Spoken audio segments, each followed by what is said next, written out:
praticamente de todas as áreas. Dito isso, retorno a palavra, então, para a Lívia, agradecendo novamente o Maicon e o Senac por estarem conosco nessa empreitada valiosa, né, do segundo Sensite. Obrigado. Obrigada, professor. Agradecer novamente a todos que estão participando, deixar avisado que o credenciamento já está autorizado também para o pessoal. Teremos um sorteio que acontecerá nos próximos dias, para ficar ligado nas redes sociais, no Instagram, @grupodeestudos.linda. Professor Maicon, um prazer, a palavra é toda sua. Obrigado, Lívia, boa noite a todos, obrigado, professor João Pedro, pela acolhida. É um grande prazer para mim estar aqui no evento de vocês. Espero que todos estejam ainda com um restinho de fôlego depois de 4 dias de evento, para a gente poder bater um papinho sobre a temática que eu trouxe para vocês. Então, novamente, eu quero só agradecer a presença de todos, a disposição de todos em bater um papo, refletir um pouquinho comigo sobre gestão de informática em saúde. E, desde já, fico à disposição no futuro breve para o que vocês precisarem. Lívia, eu não sei qual é a prática de vocês em relação a isso, mas se vocês tiverem eventualmente interesse, eu mando para você a apresentação e você divulga nas mídias que você julgar necessárias. Eu deixo isso à vontade para vocês depois, tá bem? Eu vou compartilhar minha tela, então eu vou deixar de ver vocês um pouquinho. Acho que a Zilma quer falar. A Zilma é a coordenadora de pós-graduação do Senac EAD. Eu não vi que você estava aqui, Zilma, desculpa.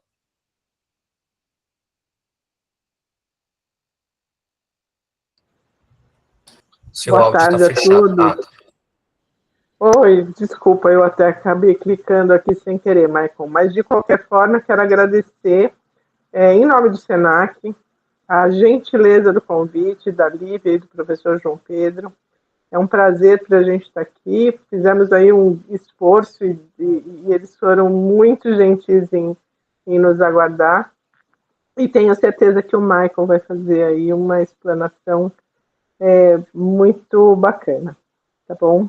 Então, muito obrigada pela acolhida de vocês e a gente fica à disposição, o Senac está à disposição para sempre perpetuar essa parceria que a gente começa agora.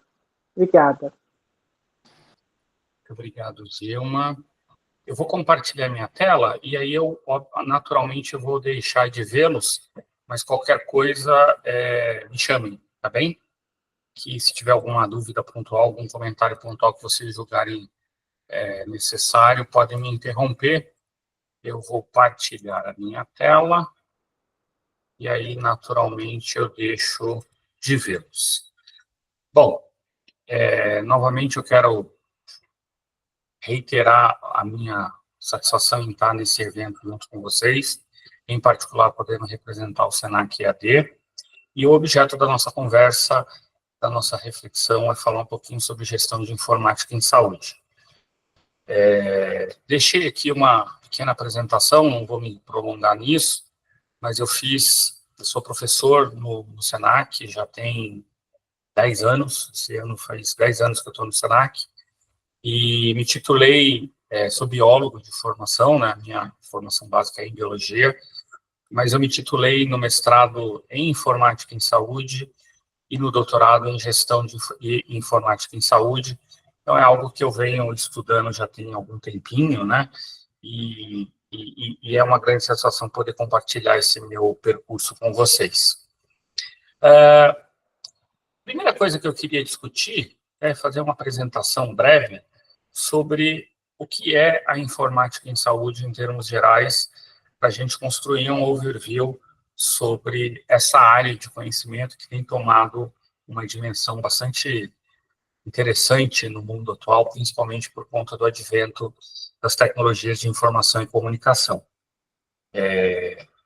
A informática em saúde, ela surge, basicamente, da necessidade de se gerenciar, armazenar e consultar informações de pacientes e de consumidores de saúde. Então, desde que se constrói a ideia de um computador pessoal, a gente tem a prerrogativa do uso da informática para a finalidade de saúde.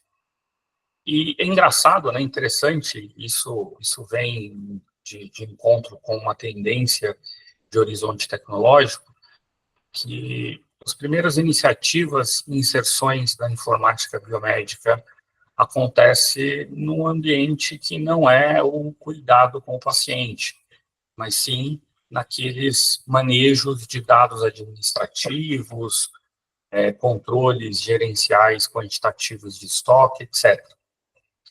O que é natural, né? Se a gente for pensar, o setor financeiro, por exemplo, cresce vertiginosamente com o uso de tecnologias de informação, e a gente ainda, hoje, no século XXI, já no primeiro quartil do século, a gente ainda tem algumas dificuldades de manejar o dado de saúde de forma virtual.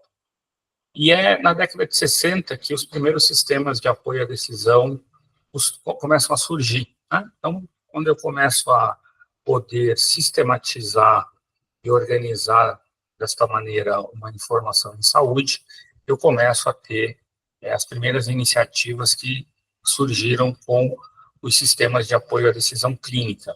Então, que são aqueles dispositivos de software que predizem diagnósticos, né? Conseguem construir uma tendência e um auxílio na formulação de um diagnóstico clínico de saúde.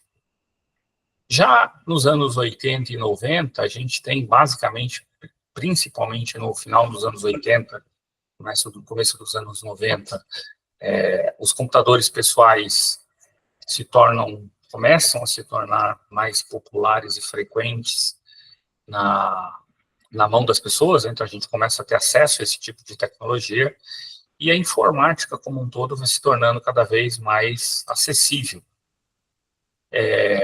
Com isso, com essa crescente demanda e acesso por dispositivos de informática, alguns softwares na área de saúde são construídos.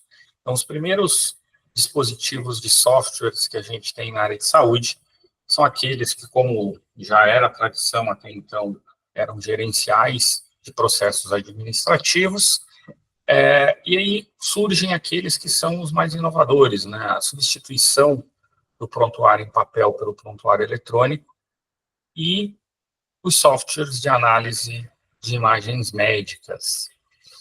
Interessante dizer que esses dois itens, os prontuários eletrônicos do paciente e as imagens médicas, eles são mais tardiamente implantados aqui no Brasil. A gente chegou com um pouco de atraso em relação a outros lugares do mundo, mas nessas 2 décadas, principalmente na década de 90, que esses dois recursos informacionais surgem para auxiliar profissionais de saúde na sua prática profissional.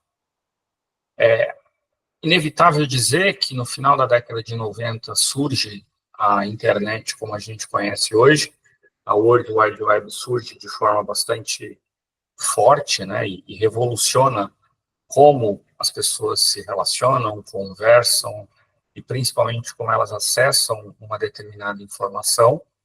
E na saúde isso não poderia ser diferente. A gente tem uma revolução também na área de saúde por conta dos protocolos WWW, a World Wide Web, e isso se reflete basicamente no compartilhamento da informação clínica. Então, aquilo que era restrito a um envelope, numa gaveta de consultório médico, deixa de ter esse local restrito e passa a ficar num ambiente virtualizado. Por conta da internet e, consequentemente, do avanço tecnológico da informática, a gente tem os bancos de dados online que começam a armazenar e, fundamentalmente, a compartilhar informações sobre doenças, medicamentos e tratamentos. E um pouco mais recente, eu estou falando aí no final da década de 90 e começo dos anos 2000, na sua primeira década, os sistemas de telemedicina. E aí eu faço só um parênteses, que a telemedicina é uma grande área da telesaúde e que nela está incluído a teleconsulta, que permite a consulta e o diagnóstico à distância de um determinado paciente. No Brasil, isso é muito recente. Então, as teleconsultas, que é a consulta à distância, ela foi permitida extraordinariamente, inicial e extraordinariamente, durante a pandemia, e após a pandemia houve uma regulamentação mais definitiva sobre o uso de consultas à distância. Mas, independente desse contexto, que eu volto a falar um pouquinho mais adiante, surgem os portais de paciente com acesso online a seu histórico médico, a informações de convênio, bulas de medicamento, enfim, uma série de recursos que o ambiente online e virtual permitem ao usuário. Só que essa informática em saúde tem suas inovações, tem os seus grandes desafios, né? Um grande desafio que foi muito evidente no meio aí desse primeiro quartil do século, estou falando aí entre 2010 e 2011, mais ou menos, que foi o Big Data, né? Porque o volume de informação em bytes que essas informações em saúde geram são muito grandes. E existem problemas de armazenamento e, consequentemente, de análise, consulta e aquilo que eu registrei aqui na tela, a identificação de padrões, né, e, consequentemente, tendências em saúde. Então, a gente tem um mar de informações, um oceano de dados, e o grande desafio é minerar o dado e transformá-lo num recurso informacional de utilidade eficaz e eficiente. A gente tem, recentemente, então a gente está falando de 2, 3 anos no máximo, pouco menos até, as iniciativas de inteligência artificial, que têm ganhado uma prerrogativa de uso muito grande. Todos nós hoje temos acesso a um ambiente de inteligência artificial, direta ou indiretamente, mas a inteligência artificial chega na área de saúde como uma ferramenta preditiva de diagnósticos mais precisos, no desenvolvimento de medicamentos e tratamentos personalizados, na bioengenharia, enfim, na biologia molecular, no apoio à tomada de decisão como um todo. Então, esse é uma inovação, mas é uma inovação que traz consigo uma grande carga de desafios. A internet das coisas, que permite, num simples dispositivo, e talvez alguns de nós que estamos nessa sala virtual hoje tenham um smartwatch que monitora nossos parâmetros vitais essenciais, e eventualmente isso está conectado com um dispositivo de maior robustez, permitindo uma captação, armazenamento para uma posterior consulta e análise desse dado biométrico, biológico. E um grande desafio nesse mar de dados extremamente sensíveis está a segurança desse dado e a privacidade do paciente diante de tantos dispositivos e diante de tantas variáveis. Eu costumo pensar e dizer que ninguém quer, ou não deveria querer, não sei, as suas informações mais sensíveis de saúde expostas a qualquer um, disponíveis a qualquer um, porque isso pode ter implicações não só éticas, como práticas, no sentido de gerar prejuízos e cerceamentos muito importantes para o indivíduo. Então, é um desafio manter a informação em saúde de um paciente segura. Se a gente tem a ideia de que um banco, às vezes, escapa com as nossas informações financeiras, não é de se estranhar que informações de saúde também possam ser hackeadas. E aí, para que eu possa avançar um pouquinho e sair dessa contextualização da informática em saúde, partir para suas aplicações, eu trouxe essa tela que fala sobre o futuro da informática médica, né? E a gente chama de informática em saúde, que ela deixou de ser um recurso de utilização para um grupo profissional, que no caso seriam os médicos, para todo um grupo de profissionais de saúde. A gente tem desde a realidade virtual aumentada, e isso é um espetáculo de tecnologia, porque ela permite um treinamento profissional muito acurado e muito próximo a uma realidade. E aí eu trouxe como exemplo o treinamento imersivo e cirurgias auxiliadas por computador. Então, essa possibilidade que você tem de dispensar um recurso biológico em substituição a um simulador mediado por computador é algo extremamente interessante para a prática clínica de qualquer profissional de saúde. Outro futuro da informática médica, que é também, da informática em saúde, desculpa, que é também uma das suas grandes áreas, é a bioinformática, que o projeto Genoma Humano em 2000 só foi possível de ser alcançado graças ao uso de tecnologias de informação e comunicação.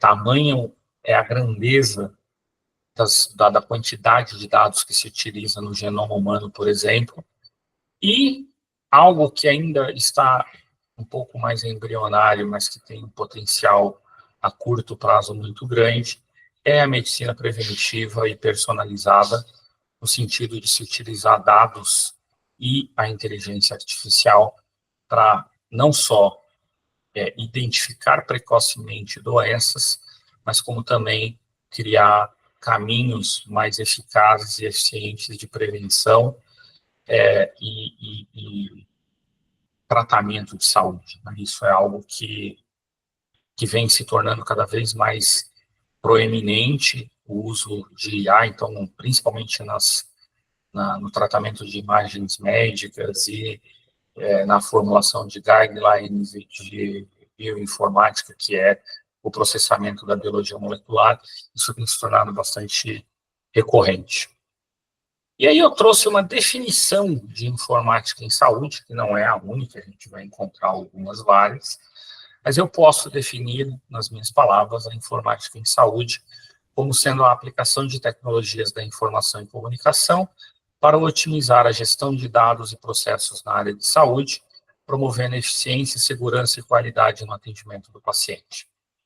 Mas, como o Michael ainda não é um expoente, como é o professor Dr. Shortleaf, esse indivíduo que está aparecendo na foto aí, que é o professor Shortleaf, ele é um dos pioneiros da informática biomédica, e ele define a informática em saúde como sendo um campo científico que trata do armazenamento, recuperação e uso otimizado da informação biomédica, dados e conhecimento para a resolução rápida de problemas e tomadas de decisões. Então, quando a gente fala em informática em saúde, informática biomédica originalmente e informática em saúde mais contemporaneamente, esse é um nome a ser estudado, né? Ele, felizmente, é um médico canadense e que tem trabalhos pioneiros na informática em saúde. Doravante, eu queria perpassar de forma bastante objetiva com vocês algumas grandes áreas que são áreas pertencentes à informática em saúde e que nos dá um panorama de como a gente pode utilizar as tecnologias de informação e comunicação e os recursos computacionais em favor daquilo que é o nosso objetivo mais singular, que é o tratamento e o bem-estar do indivíduo enquanto paciente, enquanto consumidor de saúde. Então, perdão, deixa eu só voltar um instante aqui. Eu chamo aqui de sistemas de informação de saúde, não um sistema de indicadores como existem dentro das áreas biomédicas, mas eu vou chamar de sistema de informação em saúde aqueles recursos que geram informação em saúde através de um recurso computacional. Então, a gente tem o registro eletrônico em saúde, como sendo um deles, que é aquele registro que, em teoria, se propõe a traçar uma visão ampla e completa do indivíduo quanto à sua saúde. Então, a gente vai ter desde um registro de informações de saúde do paciente, e nesse registro a gente vai ter o seu histórico médico, a lista de fármacos, medicamentos que ele usa, potenciais alergias, resultados de exames, a própria imagem de um determinado exame e seus dados, respectivos dados demográficos, e esses registros eletrônicos em saúde permitem que o compartilhamento dessas informações todas entre diferentes profissionais e instituições de saúde. E qual o ganho de eu compartilhar essas informações entre profissionais e entre instituições diferentes, ou dentro de uma mesma instituição, dentro de setores diferentes? O ganho numa otimização da comunicação intraprofissional, uma mitigação, uma redução nos erros médicos ou de qualquer outro profissional de saúde, e um ganho na tomada de decisão clínica. Então, se eu tenho a informação disponível, organizada, no caso, sistematizada e completa do paciente, isso faz com que a comunicação entre a equipe multiprofissional seja mais otimizada, seja mais fluida. Eu tenho menores possibilidades de cometer erros de prescrição, por exemplo, e isso faz com que resulta numa tomada de decisão clínica mais assertiva por parte de todos os profissionais envolvidos. O prontuário eletrônico do paciente é um exemplo de registro eletrônico do paciente. Então, ele não é diferente, ele é um tipo de registro eletrônico. Então, o prontuário eletrônico do paciente, como o próprio nome diz, ele é do paciente, ele não é do médico.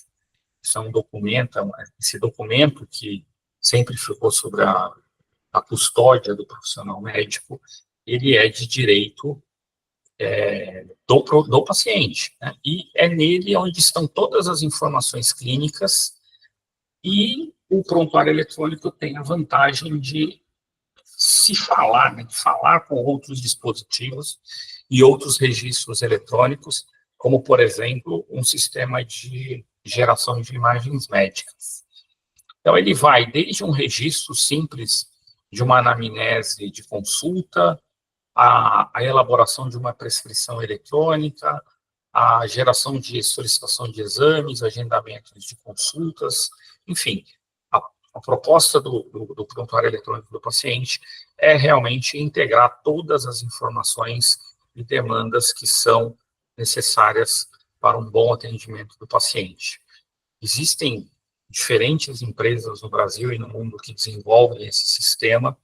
Já houve uma discussão ética muito grande, inclusive dentro da academia, sobre a utilização desses prontuários eletrônicos, mas é fato que eles têm um grande potencial de organização de dados, eles geram uma facilidade muito grande para o uso da informação, e isso resulta num aumento da eficiência do atendimento ao paciente. O prontuário eletrônico, eu quero fazer um comentário além do que está registrado na tela, ele tem integração com todos os outros sistemas dentro de uma instituição hospitalar ou dentro de um sistema de saúde, e a gente ainda está engatinhando em alguns aspectos. Por exemplo, a gente já conseguiu superar a certificação do profissional médico em assinar um receituário, uma receita médica, um atestado médico, mas a gente ainda tem algumas limitações que estão dentro de uma discussão um pouco burocrática e ética. E para que esse prontuário eletrônico converse com os outros sistemas de registro eletrônico, a gente tem algumas tecnologias que permitem essa comunicação entre um dispositivo, um device, e um software, um sistema de computador. E essa conversa, né, essa tradução, vamos assim chamar, desses diferentes dispositivos equipamentos e sistemas, isso é chamado de interoperabilidade, e é através dessa interoperabilidade que profissionais de saúde acessam informações de pacientes de diferentes fontes. Eu posso consultar informações oriundas de diferentes dispositivos e sistemas que captaram a informação do paciente. Esses dados ser utilizados em diferentes plataformas. Isso garante, né, ou melhor, permite ao tomador de decisão clínica uma decisão mais acurada, e isso minimiza os erros da tomada de decisão em saúde. Existem diferentes padrões, protocolos, e aí a gente estaria falando de um informatics um pouco mais robusto. Não é o caso aqui, a gente não tem espaço, recurso de tempo para fazer isso, também não seria a proposta maior, mas é fato que essa interoperabilidade, os padrões de interoperabilidade aumentam a produtividade, reduzem custos e garantem uma melhor segurança da informação do paciente. Aqui estão alguns tipos de padrões de interoperabilidade mais comuns no mundo atual, né? Essa interoperabilidade, essa capacidade que os sistemas têm de conversar em diferentes línguas, permite que, ao usuário final, o médico, o enfermeiro, o profissional de saúde como um todo, tenha uma visão ampla, holística do paciente, melhorias na coordenação do cuidado, a médio e longo prazo, uma redução de custo e aumento na eficiência do serviço prestado, e aquilo que é algo que a academia bebe bastante, que é o dado em saúde poder ser utilizado em pesquisas, o que um prontuário em papel acaba sendo bastante desafiador a sua realização. Como tudo, a gente tem alguns desafios, então a gente tem muitas tecnologias que prometem essa conversa entre sistemas e dispositivos. A gente tem a questão de que essa interoperabilidade precisa garantir segurança e privacidade do dado. Muitas corporações ainda têm uma resistência muito forte em fazer um investimento em padrões consolidados, consagrados no mercado para apoiar os seus sistemas de informação, e que aquele recurso, né, aquele padrão, efetivamente padronize as tecnologias existentes, principalmente aquelas que são chamadas de abertas ou open source.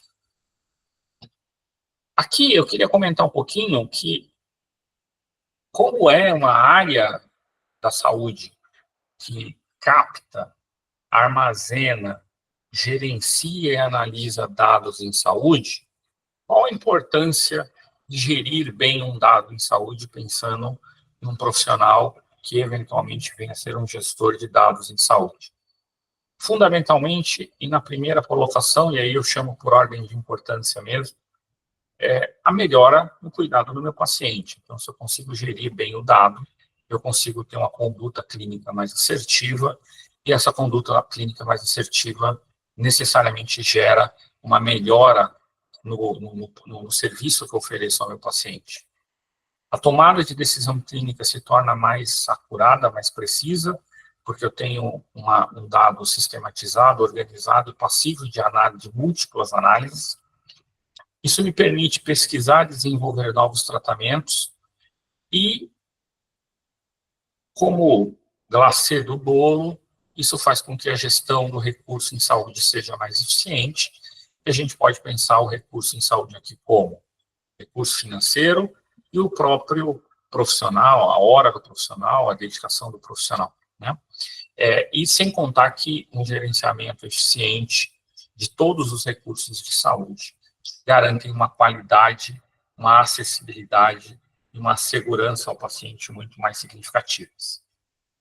Então, eu posso coletar dados demográficos, históricos médicos e familiares, posso captar, armazenar e gerir resultados de exames e procedimentos, armazenamento de imagens médicas, prescrição de medicamentos. Isso aqui no Brasil surgiu muito fortemente durante a pandemia. Posso ter dados oriundos de dispositivos médicos, como aquele smartwatch, que capta alguns parâmetros biológicos do nosso organismo, e posso fazer questionários de pesquisas. Isso já é feito com bastante frequência. O banco de dados, eles são aquelas estruturas virtuais que armazenam e organizam os dados de forma estruturada. Então, a gente tem o dado armazenado em repositórios físicos, virtuais, que seriam aquilo que a gente comumente acostumou-se a chamar de nuvem, e esses dados em saúde precisam estar criptografados, ou seja, precisam estar embaralhados de tal forma que um usuário que intercepte esse dado no meio do caminho entre um dispositivo e outro não consiga reconhecer, não consiga fazer sua leitura. E um gestor de dados em saúde precisa controlar esses mecanismos de criptografia, controle de acesso, cópias de segurança, e tudo isso para garantir a confidencialidade e a integridade desses dados dos pacientes que ali depositaram seus recursos informacionais. Para isso, a gente tem algumas ferramentas, né, que vão desde a própria LGPD, a Lei Geral de Proteção de Dados, que hoje, em passado muito recente, regulamenta a coleta, armazenamento e uso de dados pessoais, mas existem outros mecanismos que o gestor de dados em saúde pode lançar mão, como a anonimização e a anonimização, faltou um A aqui, perdão, turma, de dados sensíveis.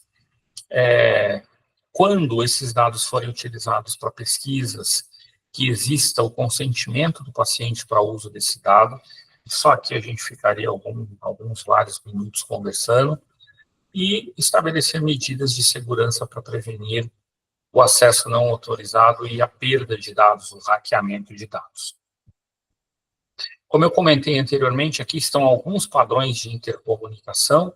O HL7 é um padrão de comunicação bastante utilizado. O DICOM é de imagens médicas. E a gente tem alguns formatos, né, que eu só plotei aí para que vocês tenham a visualização dessa informação. Mas para lembrar e dizer que a padronização ela serve para facilitar a troca de informação entre diferentes dispositivos, sistemas e instituições, né? Então, isso, no sistema público, por exemplo, a gente tem muito pouco ainda, a gente ainda não tem um sistema intercambiável, é um sistema muito local, mas no sistema particular, dentro de algumas instituições, isso já está bem avançado. E, pensando em tendências de gerenciamento de dados por aquele profissional que vai efetivamente cuidar dos dados em saúde, a gente tem que pensar no grande volume que é, em bytes mesmo, né, aquele conjunto de numerozinhos que são usados para armazenar principalmente imagens médicas, os analytics, que é conseguir, dentro da organização dos dados, extrair informações, e é uma tendência no gerenciamento de dados o uso da inteligência artificial como uma ferramenta de tomada de decisão através do tratamento personalizado de dados. Isso é algo que vem acontecendo com bastante recorrência.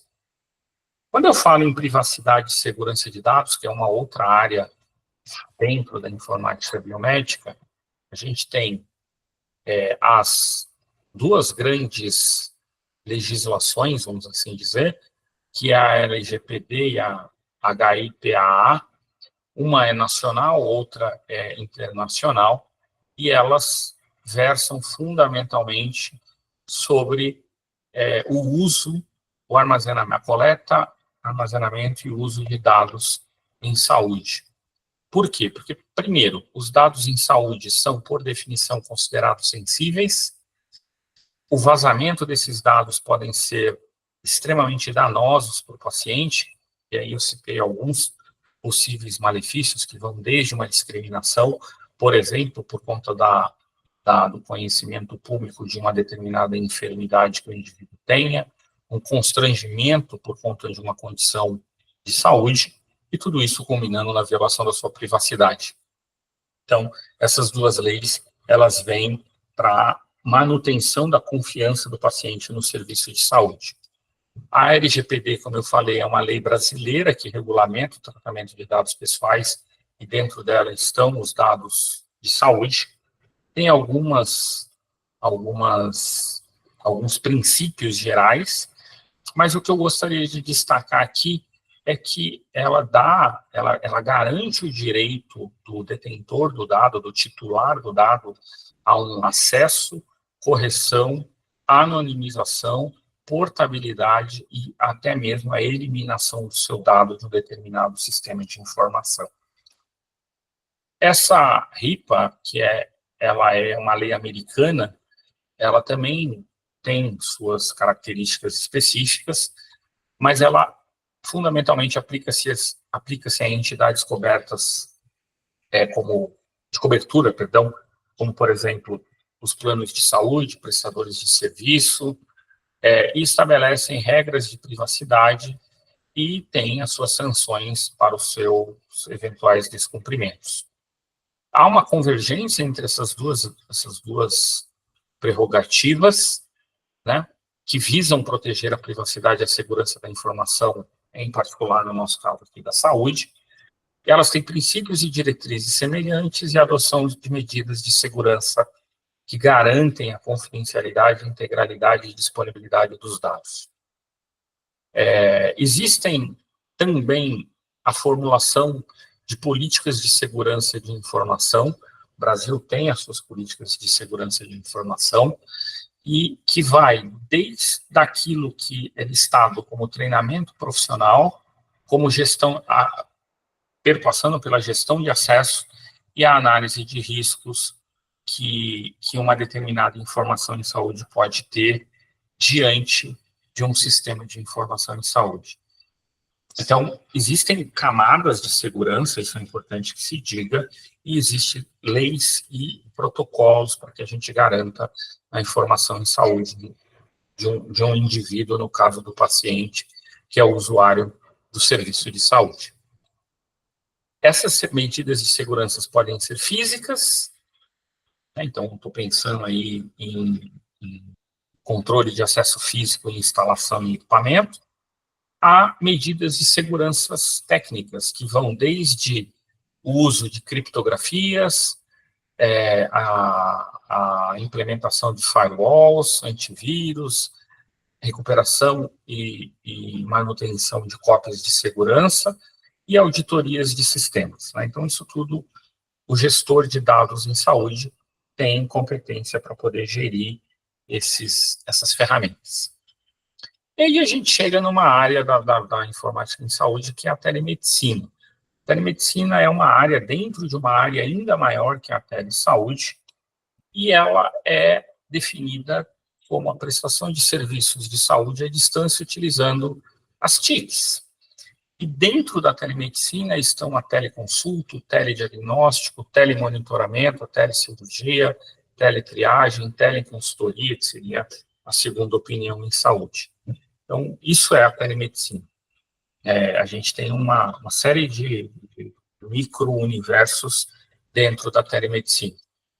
E a telemedicina, a partir da telemedicina, desculpem, a gente tem os mobile health, que são os dispositivos móveis que fazem uma interface entre o profissional de saúde e o usuário do serviço de saúde.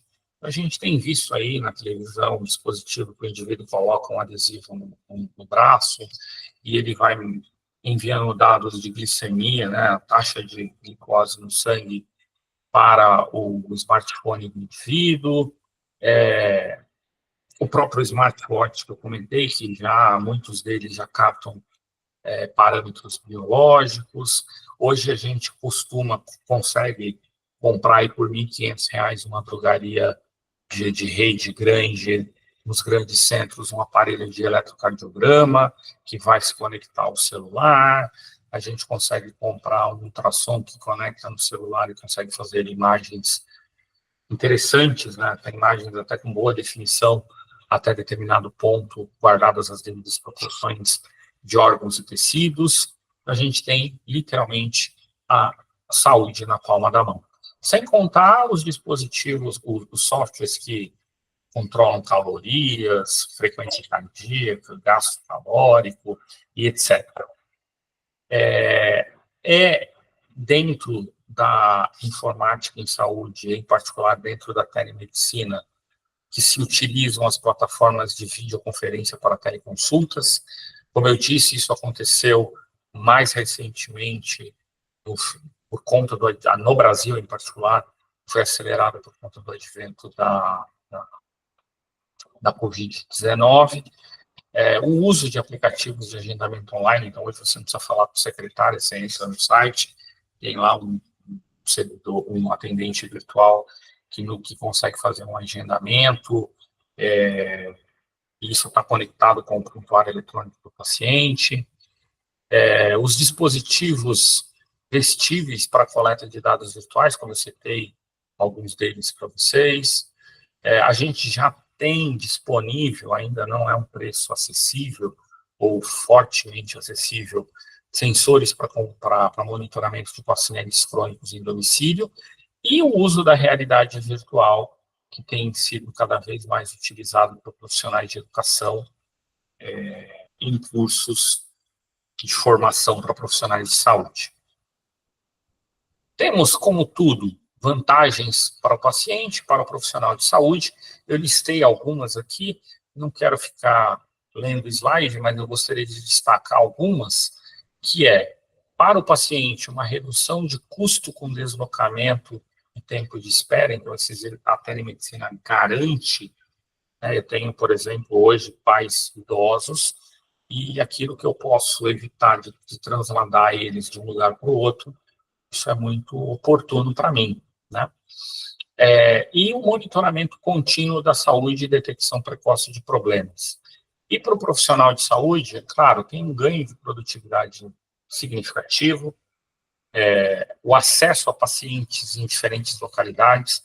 Então, cada vez mais a gente tem visto os grandes centros se tornando os hubs de oferta de serviço para regiões longínquas, que não existe uma estrutura de saúde muito bem estruturada.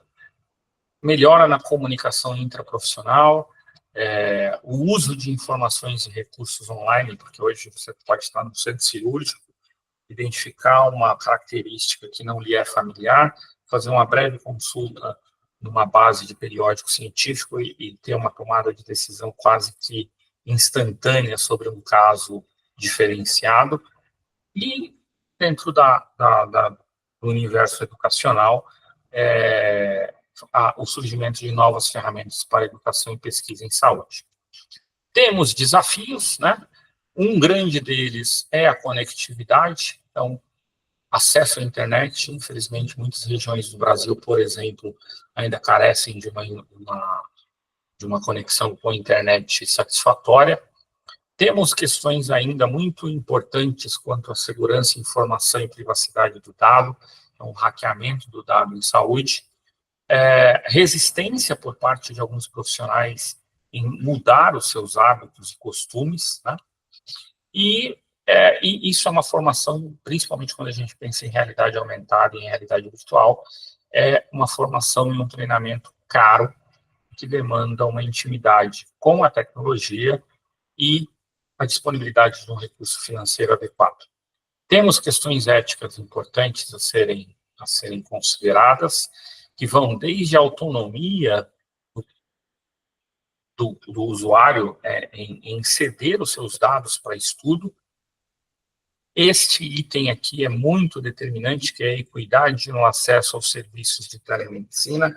A gente ainda não tem, a gente tem teleconsulta sendo ofertada por diversas operadoras, mas a gente ainda não tem uma equidade no acesso por parte da população, né?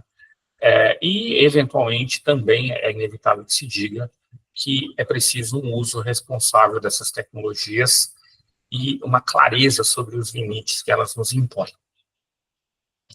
Uma área também da informática em saúde, em que o gestor de informática em saúde atua, é o Big Data e a análise de dados em saúde, né, que, como a gente já comentou, é o crescimento exponencial da quantidade de dados e informações que são geradas a todo tempo, seja na captação e armazenamento de uma imagem médica, na captação de dados e parâmetros biológicos, e isso é muito complexo de ser gerido, não é simples de ser gerido, né? E isso tem muita relação, porque um paciente, ao longo da vida, vai gerar muito dado, muita informação, e isso tem seu aspecto positivo, mas tem o seu aspecto desafiador.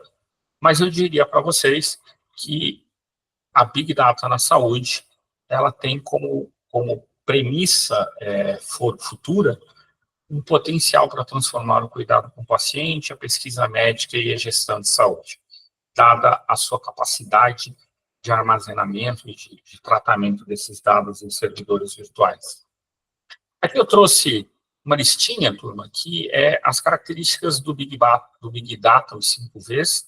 Então, ele é caracterizado por um grande volume, os dados são gerados em grande velocidade, de forma muito variável, então uma variedade muito grande.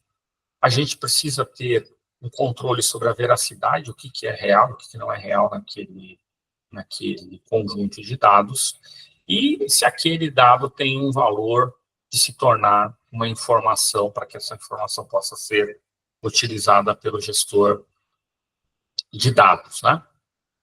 As fontes de dados são o próprio prontuário eletrônico, os registros eletrônicos em saúde como um todo, que são oriundos de dispositivos vestíveis e sensores, os laudos e imagens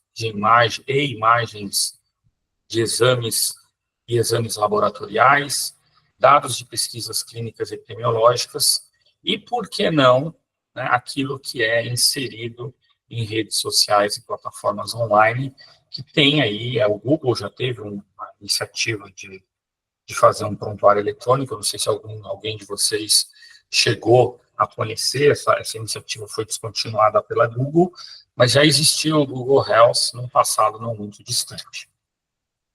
Quanto à aplicação da Big Data em saúde, como eu tenho muita informação, eu consigo emular e simular várias possibilidades, o que pode me gerar diagnósticos mais precisos, tratamentos personalizados e culminar na prevenção de doenças.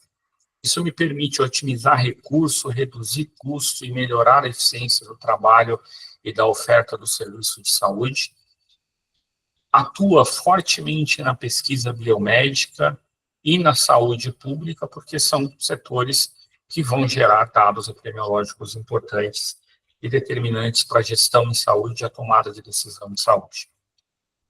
Aqui, eu trouxe essa tela mais para poder falar um pouquinho sobre esta linha aqui, né, o aprendizado de máquina, o machine learning, que é a base da inteligência artificial. Então, quando eu extraio muitos dados e armazeno muitos dados, eu treino o meu algoritmo de forma mais eficaz, mais eficiente, e, consequentemente, eu tenho uma informação mais efetiva do que eu trago de tomada de decisão. Então, eu tenho desde um processamento e armazenamento de grandes volumes de dados, tenho técnicas específicas para análise de dados e algumas ferramentas que têm sido fortemente utilizadas no mundo atual. Eu destaco duas, essa linguagem aqui, o Python, e o Power BI, que alguns de nós têm acesso a ele facilmente. E, por fim, não vou me demorar muito mais para não onerá-los, a inteligência artificial e o machine learning são áreas que têm se tornado bastante determinantes dentro da informática biomédica. E aí eu trouxe uma definição do que é inteligência artificial. Então, vamos tomar cuidado que a inteligência artificial não é tão inteligente ainda. mas ela consegue aprender, entre aspas, raciocinar e resolver alguns problemas, fazendo, às vezes, o ser humano. E o machine learning é quando eu aplico a inteligência artificial, fazendo com que as máquinas, né, e aí a gente está falando de um futuro distópico mesmo, a serem explicitamente programadas a desenvolverem uma determinada função, né? E esses algoritmos que é o DNA da inteligência artificial, e em particular os algoritmos de machine learning, eles identificam, têm a capacidade de identificar padrões, fazer previsões e tomar decisões com base em dados de forma muito mais assertiva que, eventualmente, um ser humano tem a capacidade de fazer. Quais são as aplicações de IA e de machine learning? Diagnóstico clínico, tratamento personalizado, descoberta de novas drogas e tratamentos, e na gestão de saúde, porque eu vou otimizar recursos, e aí a gente pode pensar em recursos financeiros, recurso de tempo, de pessoal, e fundamentalmente automatizar algumas tarefas, disponibilizando o recurso de pessoal e de tempo para tarefas um pouco mais novas. Ela está inserida dentro do diagnóstico por imagem, então ela tem a capacidade de detecção de anomalias em radiografias muito mais acurada que o olho humano. Diagnóstico precoce e previsão de riscos. Eu consigo, uma vez identificados padrões de comportamento, predizer um risco e, consequentemente, estabelecer um diagnóstico precoce e, fundamentalmente, por fim, fazer um tratamento personalizado, né? Então, que isso é a medicina do futuro, é o tratamento personalizado, diferentemente do que a gente tem hoje e que se usa uma estratégia global para tratamento de doenças. Como tudo, tem seus desafios éticos e técnicos.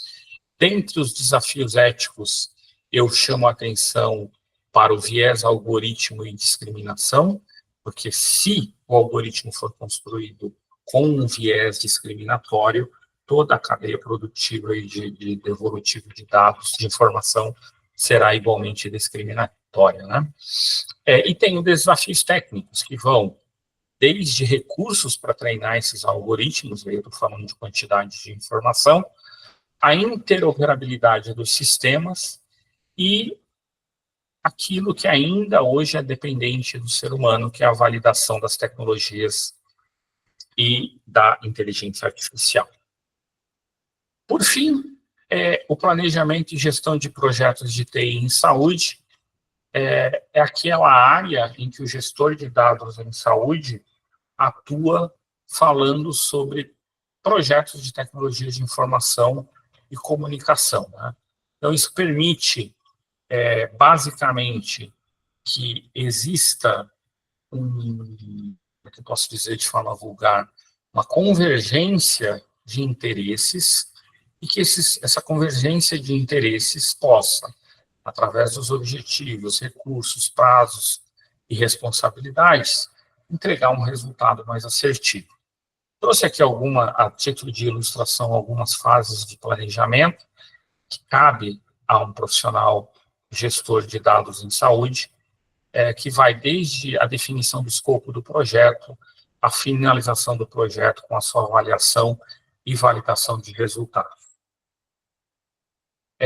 Na saúde, a gente tem uma importância significativa dos projetos de tecnologia de informação, porque isso altera essencial e estruturalmente os processos de trabalho e a cultura organizacional, e esse choque de gestão, ele visa minimizar a resistência e garantir a adoção de uma nova tecnologia que venha a suprir uma demanda específica do usuário.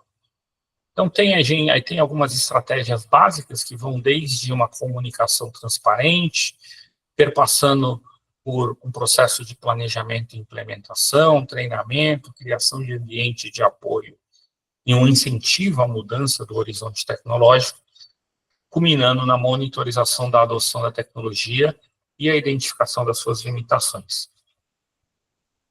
Para isso, o gestor de dados tem que ter uma liderança engajada e comprometida com o projeto, precisa interagir com a cultura organizacional e torná-la receptiva à inovação, ter uma comunicação eficaz e transparente e propiciar um treinamento e um suporte adequado aos usuários, senão ele vai estar fadado ao insucesso.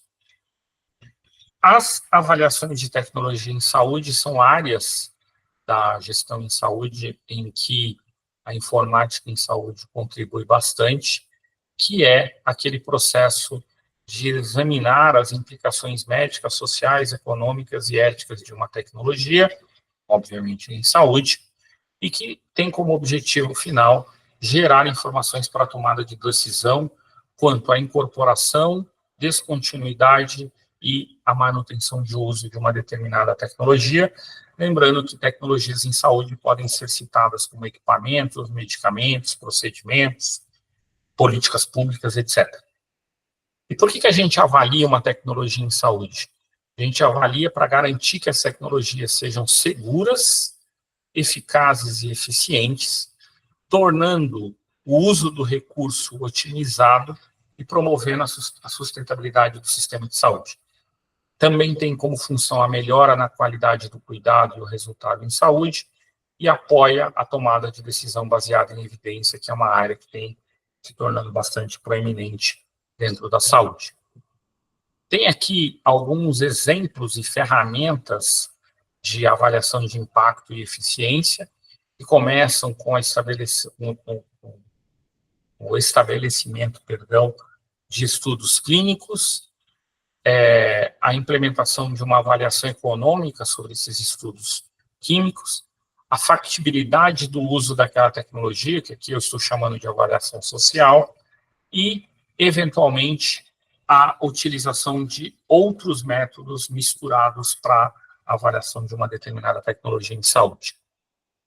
Trouxe aqui um caso real, por exemplo, um caso real, não, um caso ilustrativo, que é a implementação de um sistema de prontuário eletrônico em um hospital. Como é que o gestor de dados, o gestor de informática em saúde pode atuar nesse processo de implementação? Identificando custos do sistema que ele vai ter que comprar, adquirir, seja um software, um hardware e o próprio treinamento do pessoal para usar esse software e esse hardware, a mensuração de benefícios, que vai aí desde a mitigação de erros médicos, melhora da eficiência e aumento da segurança do paciente, compara as tecnologias existentes e novas e apresenta os resultados dessa avaliação pensando em efetividade, eficiência e o impacto da tecnologia naquela instituição de saúde.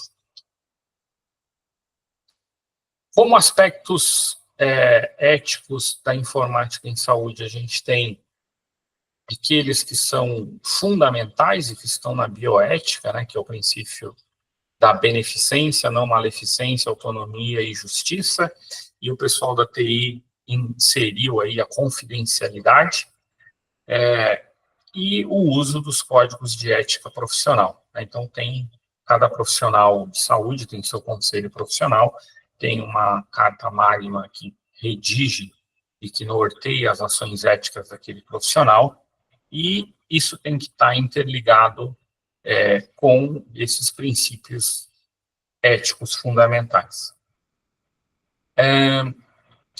Como questão ética no uso de TI em saúde, a gente tem aspectos de privacidade e confidencialidade que precisam ser garantidos, que vão desde a garantia à segurança da informação,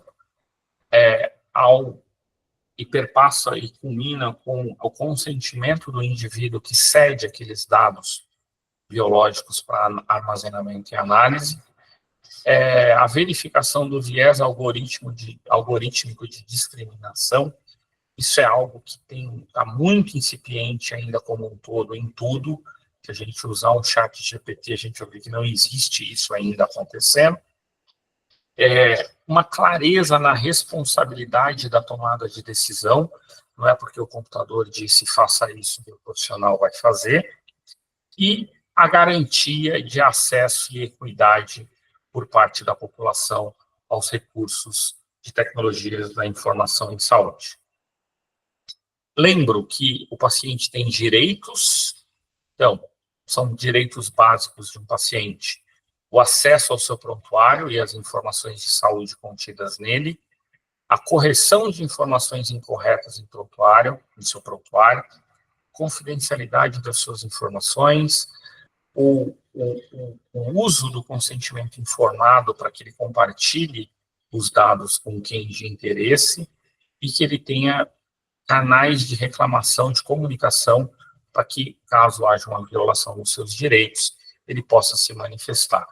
E aqui à direita, uma responsabilidade dos provedores, que vão desde uma utilização ética e responsável, a garantia de segurança na privacidade dos dados, o compromisso em fornecer informações claras e acessíveis sobre o uso de TI em saúde e o cumprimento da legislação vigente, em particular e em destaque a LGPD. E aí sim, por fim, garanto que é o por fim, a gente fala um pouquinho sobre as tendências futuras e inovações. Então, pensando no futuro, a gente precisa comentar, eu preciso comentar, na verdade, que existe uma grande evolução, uma evolução muito rápida da transformação da tecnologia utilizada na saúde. E por conta disso, a gente precisa ter alguns cuidados, uma vez que é uma tendência natural da medicina ser mais personalizada, mais preditiva, preventiva e participativa. Quem aqui já não consultou o Dr. Google antes de ir para uma consulta médica, né? Então, a participação na tomada de decisão na relação médico-paciente tem se tornado cada vez mais efetiva. E a saúde digital também tem se tornado cada vez mais integrada ao dia a dia das pessoas, e isso vem sendo acelerado exponencialmente por conta dos dispositivos móveis, mais recentemente por conta da inteligência artificial. Então, a gente precisa pensar em algumas inovações que prometem revolucionar a saúde. Destaco a internet das coisas, então, dispositivos que vão assessorar o indivíduo no seu cuidado de saúde, a realidade virtual e a realidade aumentada dentro das instituições educacionais e até mesmo como mecanismo de orientação e educação do paciente, o uso de impressão 3D para simulação e construção de próteses, implantes e peças anatômicas personalizadas, a nanotecnologia, que é algo que está no nível molecular, né, e que tem a capacidade de fazer aí uma intervenção diagnóstica e uma terapêutica muito mais assertiva, e essa técnica de edição genética, que é o CRISPR, que tem a capacidade, são robozinhos que conseguem corrigir genes defeituosos. E a bioinformática usa dessas tecnologias. A inteligência artificial, a medicina de precisão, então, com os tratamentos personalizados, a medicina se torna cada vez mais precisa. O uso de gêmeos digitais, isso é uma terminologia que vem sendo utilizada para a utilização em caráter experimental de tratamentos e a consequente previsão de resultados antes de ser utilizado no objeto final. O blockchain, que é uma tecnologia de armazenamento e segurança e privacidade de dados em saúde. O uso da computação quântica, que tem uma capacidade de processamento muito maior do que o que a gente tem com os processadores de lítio atuais. E a utilização de biosensores, que são aqueles dispositivos que detectam biomarcadores de diagnóstico e monitoramento de doenças, principalmente doenças oncológicas. Saúde, e esse é o último slide, a gente fala um pouquinho só sobre a saúde digital estar em evolução, e a gente tem alguns benefícios, né? Tudo isso que eu comentei com vocês de forma breve e, de certa forma, acelerada por conta do nosso tempo, visa melhorar a qualidade da vida do indivíduo e do cuidado, inevitável dizer que tem uma prerrogativa de aumento da eficiência produtiva e redução de custos, permite um maior acesso à saúde, apesar disso aqui ainda não ser equânime em países em desenvolvimento.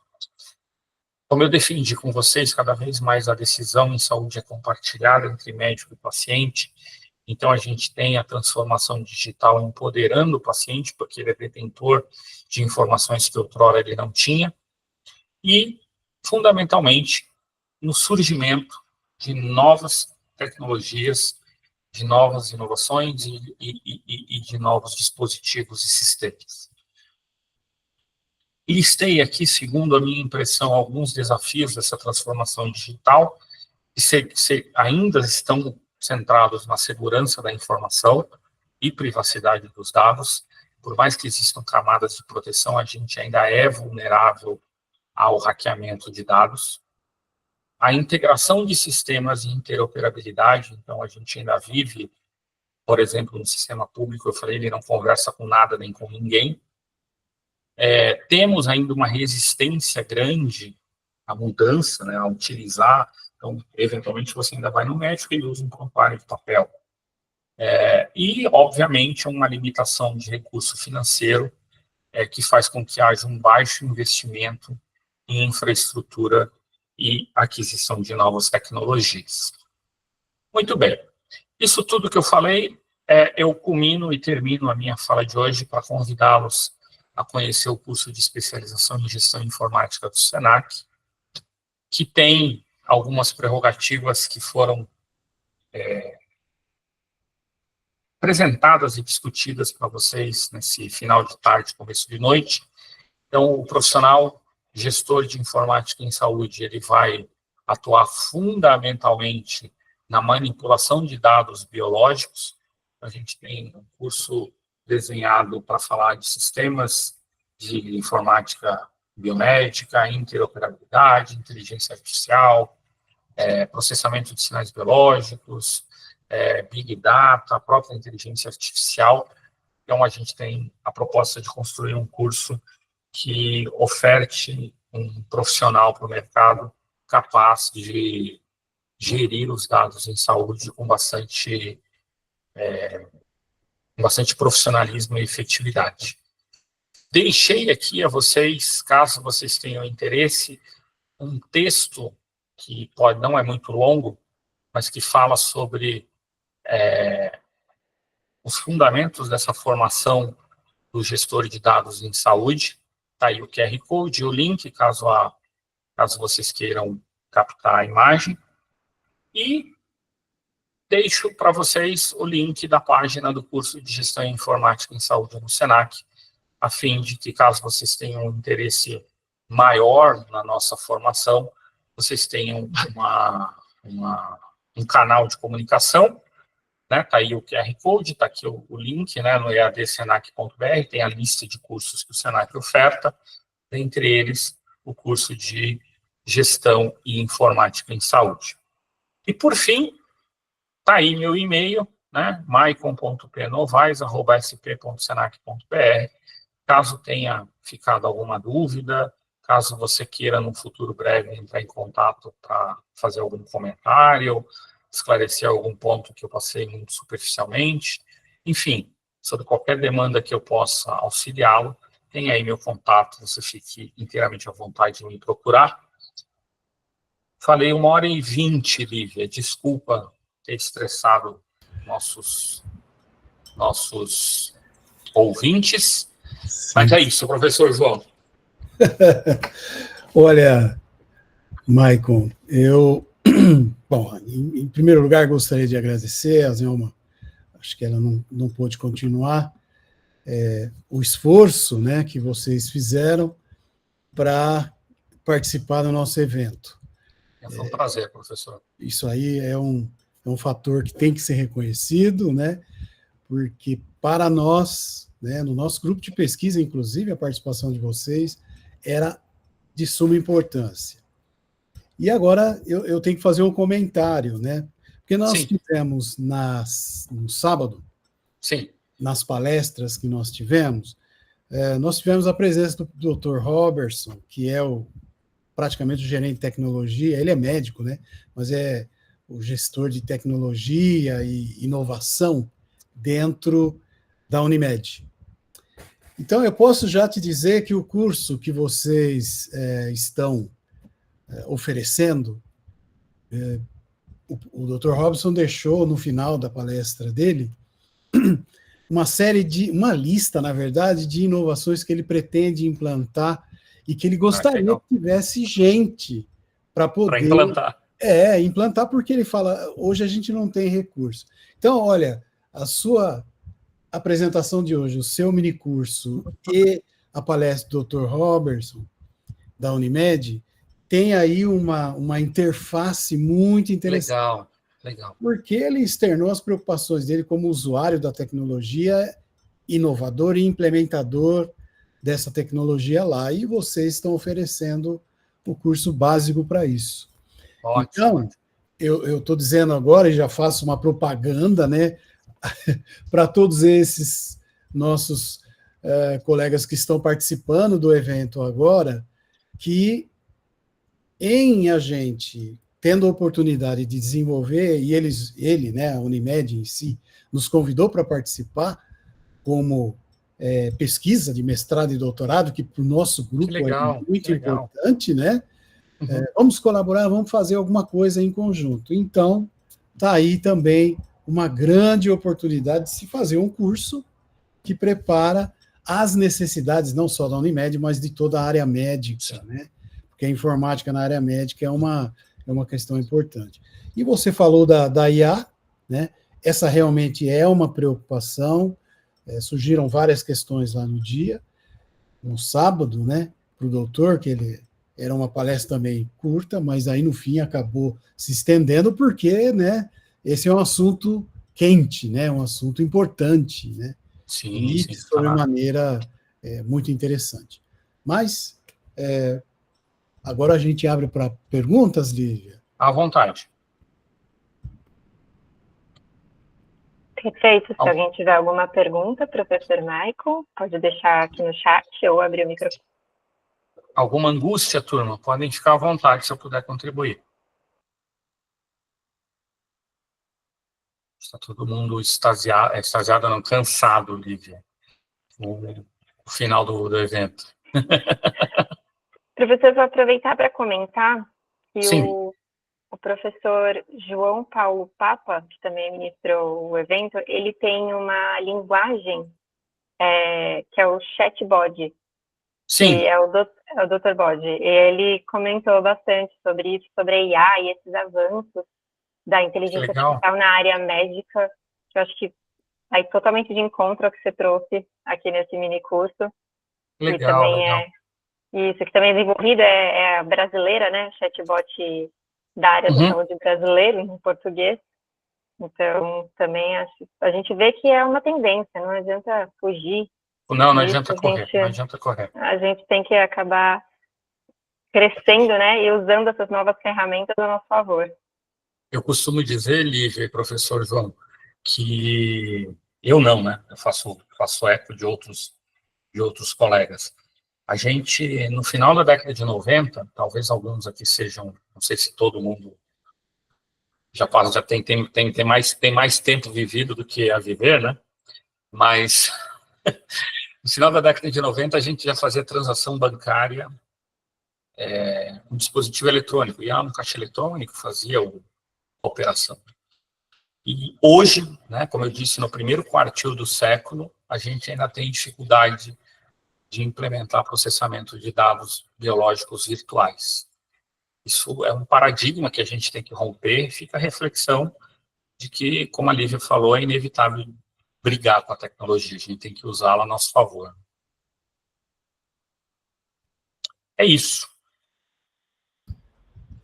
Bom, deixa eu só, então, fazer os finalmente, Lívia, antes de você fechar, né? Professor, antes do senhor fazer os seus finalmente, pois não. Me permite uma coisa. Eu acho que o evento termina comigo, né? Sim. Termina comigo, né?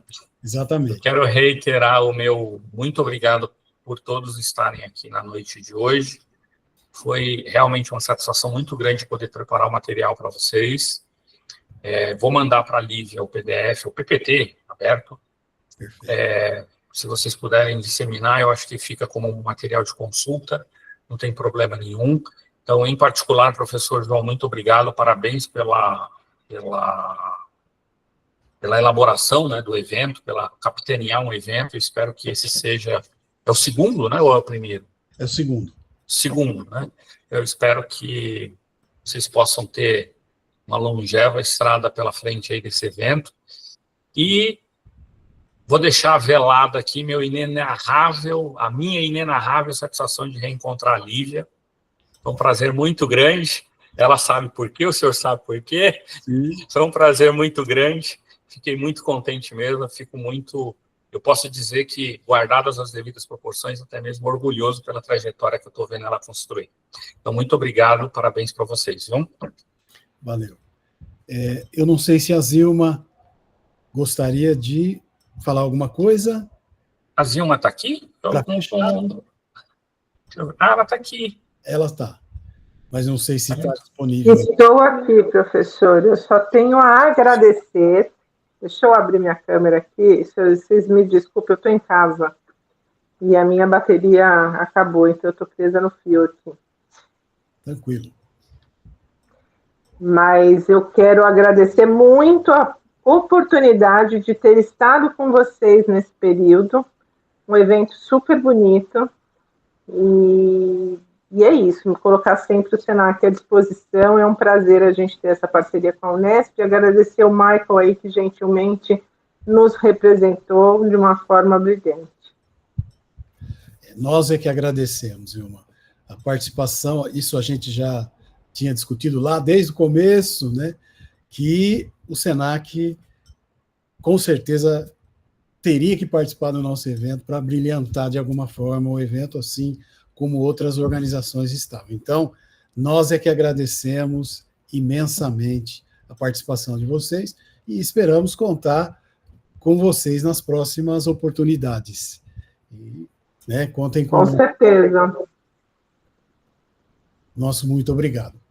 E eu agradeço também a toda essa participação que nós tivemos agora, né, o pessoal que bravamente ficou até o final. A palestra e o minicurso, na realidade, do Michael fecha, né, de maneira assim grandiosa o nosso evento. E eu só tenho que agradecer ao grupo de pesquisa Linda, principalmente a Lívia, né, como eu disse, que capitaneou aí muitas das atividades que a gente teve que enfrentar, né, todos esses 4 dias de atividade. Foi muito bom. Foi também uma oportunidade de aprendizado muito grande, né, para nós todos, e eu acho que, né, a palestra do Senac fechou com chave de ouro o nosso evento.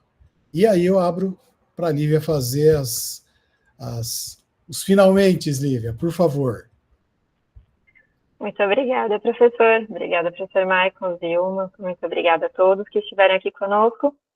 Vamos deixar registrado aqui que teremos o sorteio das bolsas de estudos nos próximos dias, do pessoal da Pod Academy.